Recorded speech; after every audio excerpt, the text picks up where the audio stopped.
आशा करता हूं आप सब बहुत अच्छे होंगे। मेरा नाम है सिद्धांत अग्निहोत्री। स्टडी ग्लोस पे आपका बहुत बहुत स्वागत है। चाइना तबाह हो जाएगा दोस्तों। मैं कुछ आपको आंकड़े बताना चाहता हूं, उसके बाद आप समझेंगे। फिलहाल आप ये समझिए कि फिर से चाइना में 7.1 का अर्थक्वेक आया है, ठीक है ना। 7.1 रिक्टर स्केल पे नापा गया है, ठीक है। और इसमें 3 लोगों की जाने गई हैं, 6 लोग इंजर्ड हुए हैं। चाइना तबाह होने वाला है।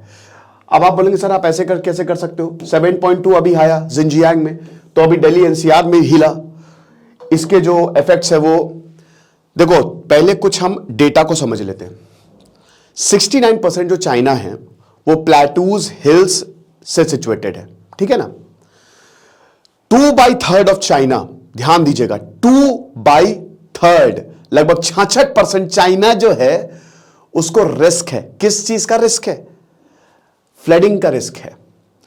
चाइना में जो आमतौर पे अर्थक्वेक आते हैं वो 5 से ज्यादा आते हैं रिक्टर स्केल में। 5 से ज्यादा मतलब तबाही आने वाला अर्थक्वेक। चाइना, बहुत सारे एरिया चाइना के वहां पे, क्योंकि फॉरेस्ट एरिया भी है तो वाइल्ड फायर्स काफी ज्यादा लगती हैं वहां। इसमें भी चाइना जो है नॉर्थ वेस्ट और नॉर्दर्न चाइना, मतलब नॉर्थ वेस्ट और नॉर्थ ईस्ट चाइना की अगर बात करते हैं, इनफैक्ट साउथ चाइना में भी ट्रॉपिकल साइक्लोन्स अच्छे खासे आते हैं, बहुत ज्यादा। तो चाइना में ना डिजास्टर, अभी हमने देखा कि चाइना में रेड अलर्ट जारी हुआ था ड्रॉट्स की वजह से, और ये आगे आने वाले समय में चाइना में और ज्यादा खतरनाक होने वाला है। 1900, ये जो अर्थक्वेक अभी आया है ये हमेशा आता रहता है, ये कोई नई बात नहीं है चाइना में, और ये आता रहेगा। चाइना इससे परेशान होगा, लेकिन उससे पहले आप परेशान नहीं होगी, क्योंकि आप इंटरव्यू को निकालेंगे। हमारा शानदार कोर्स सिर्फ और सिर्फ 400 रुपए का self understanding company research interview response, किस तरीके से आप कंपनी को समझे, इंटरव्यू को अपनी तरफ मोड़े, कैसे आपको इंटरव्यू में परफॉर्म करना है, इस कोर्स को आप जरूर अवेल करें। और मैंने एक पॉडकास्ट किया भाई अभी, ड्रग मिनिस, 2.5 घंटे का लगभग पॉडकास्ट था, कैसे भारत परेशान है ड्रग्स की प्रॉब्लम से। तो वो प्रॉब्लम, आप जो ड्रग्स का इतना भयानक जो पूरा जंजाल फैला हुआ है, क्या उसका जड़ है, कैसे भारत बाहर निकल सकता है, कमेंट बॉक्स और डिस्क्रिप्शन बॉक्स में मैंने उसका लिंक दिया है, तो उस पॉडकास्ट को जरूर सुने, ओके। और चैनल को भी, कॉग्निफाई को जरूर सब्सक्राइब करें। तो ये देखिए, चाइना के अगर अर्थक्वेक की बात करें तो 1556 में चाइना में एक अर्थक्वेक आया था, जो तीव्रता उसकी नहीं पता क्योंकि उस समय रिक्टर स्केल तो था नहीं, बट आप ये समझिए कि उसमें 8 लाख लोग मारे गए थे, 8.5 लाख। 1920 में एक अर्थक्वेक आया था 8 से ऊपर की तीव्रता का, जब 2.5 लाख के करीब लोग मारे गए थे। 1927 में चाइना में एक अर्थक्वेक आया था जिसमें 41,000 लोग मारे गए थे। 2018 में सिचुआन में एक अर्थक्वेक, एक भूकंप आया था जिसमें लगभग 2000 के करीब लोग मारे गए थे। अभी दिसंबर में चाइना में अर्थक्वेक आया जिसमें 100 लोगों से ज्यादा मारे गए, और अभी फिर से चाइना में अर्थक्वेक आया। तो चाइना में अर्थक्वेक, मैं कुछ आपको डेटा बताना चाहता हूं जो कि मेरे सामने, मैंने इसको नोट करके रखा हुआ है। देखिए, चाइना जो है वहां पे अर्थक्वेक आते रहते। क्यों आते रहते? पहले डेटा समझिए कि चाइना को कितना लॉस होता है। 1989 से लेकर 2018 तक जो नेचुरल हजार्ड्स आए हैं उसमें अभी तक लगभग 2 लाख लोगों की डेथ हुई है। 2 लाख खाली नेचुरल हजार्ड्स की वजह से डेथ हुई है। फिजिकल लॉसेस कितने हैं? लगभग $1698 बिलियन, सैकड़ों करोड़ का लॉस है। डायरेक्ट डैमेज कितना है? $47 बिलियन, ठीक है। और ये 2010 तक लगभग $65 बिलियन तक पहुंच गया है। 2000 से जो 38 मिलियन हेक्टेयर पूरा जो क्रॉपिंग एरिया है उसको 10% का लॉस झेलना पड़ा है हर साल, क्योंकि नेचुरल डिजास्टर वहां पे आ रहे हैं। लगभग 4.95 मिलियन हेक्टेयर्स का जो एरिया है वो डिस्ट्रॉय हुआ है फ्लड्स की वजह से, वाइल्ड फायर्स की वजह से और अर्थक्वेक की वजह से भी, ठीक है। चाइना बदल रहा है, उसकी ज्योग्राफी बदल रही है। चाइना बहुत ही डाइवर्स है, आप समझ सकते हो। और ज्योग्राफी ऐसी है ना कि वहां पे नेचुरल हजार्ड्स आप देखते हैं। ये है कि बहुत सारी बातें दबा दी जाती है वहां पे, but China is prone to hazards, natural hazards, समझ रहे हो। तो ये हिसाब किताब है। अब आपको चाइना में आता क्यों इतना भूकंप? भाई सिंपल सी बात है, चाइना एक सीजमिक जोन पे है, ठीक है। इंडियन प्लेट, यूरेशियन प्लेट और पैसिफिक प्लेट के बीचों बीच आता है।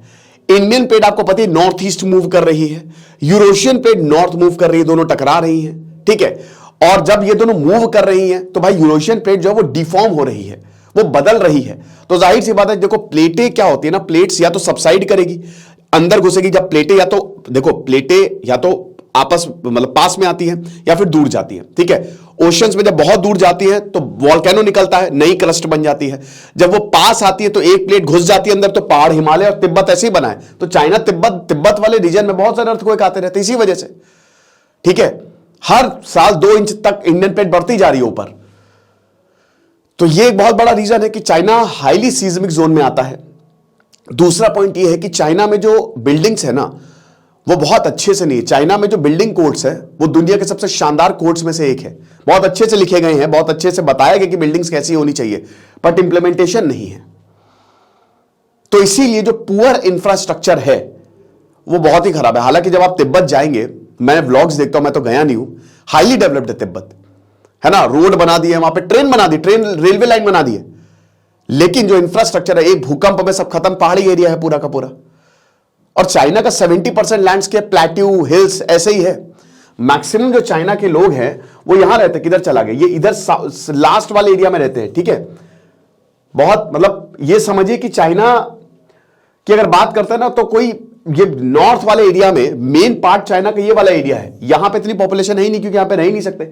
ये एपिसेंटर है और किर्गिस्तान वाले एरिया में आया। और ऐसी कुछ तस्वीरें जो है वो आपको देखने को मिलेंगी, ठीक है। तो डैमेज की बात करें तो डैमेज तो 7.1 का अर्थक्वेक है। 7 से ऊपर का अर्थक्वेक आता है ना तो तबाही ही है, आप समझ लीजिए, ठीक है। अब वेस्टर्न जिंजियान प्रोविंस, वीगुर मुस्लिम वाला प्रोविंस, ठीक है, वहां पे जो कि अगेन हिली रीजन में आता है, तो 23 जनवरी को यह आया जिसमें 120 बिल्डिंग्स डैमेज हुई, 47 हाउस जो है कोलैप्स और 78 घर जो है वो डैमेज हुए, ठीक है। तो ये चीजें, तो ऐसी तस्वीरें जो है वो सामने। और बिल्डिंग इसमें वही मैंने आपको बताया कि एक तो बिल्डिंग कोड्स वहां के बहुत अच्छे हैं नहीं, जिसकी वजह से दिक्कतें का सामना करना पड़ता है।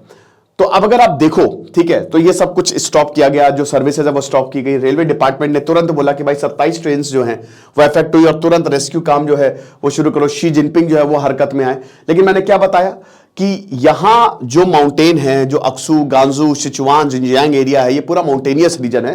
तो यहां पे प्लेट्स की मूवमेंट की वजह से अर्थक्वेक आते रहते हैं और आगे की आएंगे। ये देखिए,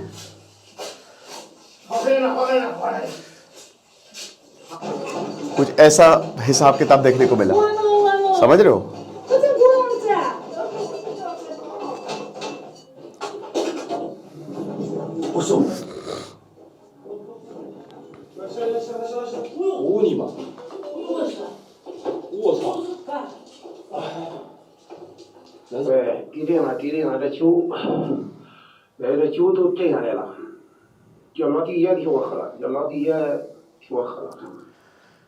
तो ये ऐसा पूरी धरती जो है वो हिली, तो सबके सब डरे। तो चाइना में इस तरीके के इवेंट्स जो है वो होते रहते हैं। रीजनल यहां भैया अगल बगल जितने भी जो कंट्री है वहां पे ट्रेमर्स जो है, झटके जो है वो देखने को मिले। किर्गिस्तान की बात करें तो 44 लोग जो है वो घायल हुए इसमें, ठीक है ना। और ये रेस्क्यू काम जो है जारी है। बट चाइना में अभी पिछले कुछ समय से हर महीने अर्थक्वेक आता है और अच्छे खासे लोग मारे जाते हैं। अंडमान और निकोबार में भी 4.4 मैग्नीट्यूड का अर्थक्वेक आया। आप देखिए, ये भारत की बात है, ठीक है। भारत में भी, दिल्ली में भी मैंने आपको बताया था बड़ा भूकंप आने वाला। ये वाला तो आपको वैसे ही रेड जोन में आता है, ठीक है ना। यहाँ पे तो वैसे ही खतरा है। पेनिनसुलर इंडिया स्टेबल है रिलेटिवली, वो यहाँ पे कभी कोई अर्थक्वेक आने वाला नहीं है। बट हाँ, जो नॉर्थ वाला पार्ट है ना वो अनस्टेबल है क्योंकि प्लेट्स अभी भी ऊपर जा रही हैं। तो एक खतरा तो यहाँ पे बना ही हुआ है, ठीक है ना। तो ये लेक्चर था, आई होप आपको समझ में आया होगा। तो चाइना इस समय खतरे में है, बहुत बड़े खतरे में है, क्योंकि जो एक्सट्रीम इवेंट्स है ना वो चाइना में बढ़ने वाले हैं और अगर उसने कुछ नहीं किया तो उसको लेने के देने पड़ जाएंगे। खुश रहे, पढ़ते रहे। दिस इज सिद्धांत अग्निहोत्री साइनिंग ऑफ।